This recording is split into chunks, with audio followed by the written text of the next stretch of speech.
Сейчас я хочу рассказать, с какой силой правильно и как вообще давить на шпатель. Значит,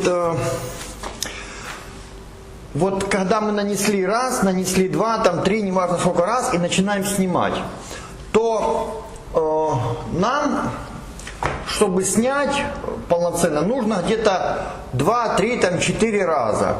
И смысл в том, чтобы, ориентируясь примерно на вот это количество раз, сколько нужно снимать, нужно с каждым разом давить сильнее. То есть первый раз легенько надавить, допустим, вы вот знаете, что где-то, значит, надо 3-4 раза нажать, допустим, 4 раза, да? Значит, вы раз надавили слабее, потом сильнее, сильнее и сильнее. И в итоге последний слой должен быть самый тонкий, самое сильное нажатие на последний слой. Вот. То есть я вот сейчас покажу, насколько это будет видно. Вот здесь, да? Значит, вот мы нанесли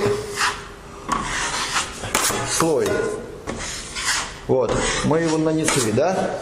Если я сейчас нажму сильно, то есть я его вот так заглажу, а потом нажму слабо, у нас получится вот такая вещь нехорошая.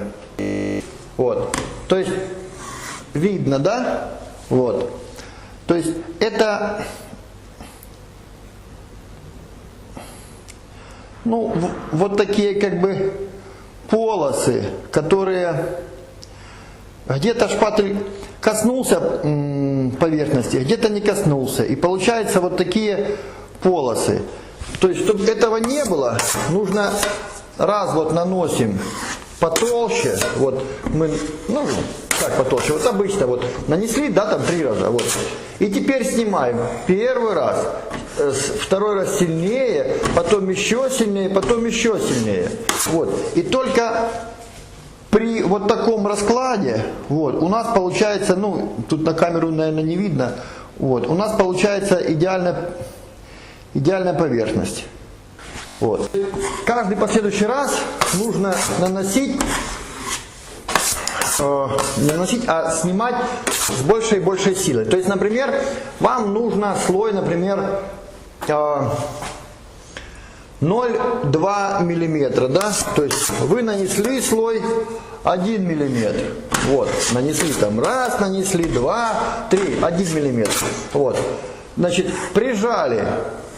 Осталось 0,8, еще прижали, осталось 0,6, еще прижали, осталось 0,04, еще прижали, осталось 0,2. Вот. То есть вот только при таком раскладе у нас будет поверхность гладкая, потому что шпатель должен всегда полностью, всей своей поверхностью прилегать к основанию, тогда, когда мы снимаем. То есть, вот, нанесли, сейчас, может, увеличу, вот, нанесли, теперь снимаем сильнее, снимаем еще сильнее и снимаем еще сильнее, вот. Вот при таком только способе шпаклевания у нас будет ровно и красиво, одинаково со всех сторон, значит, шпаклевка, один слой. И желательно, чтобы тот слой, в общем, чтобы вот эта толщина слоя оставалась на всех латках. То есть нельзя тут оставить 0,2 мм, а на соседней там 0,4, потому что будут видны перепады, и, ну, это неправильно. Поэтому всегда нужно оставлять слой, как бы, ну, одной толщины.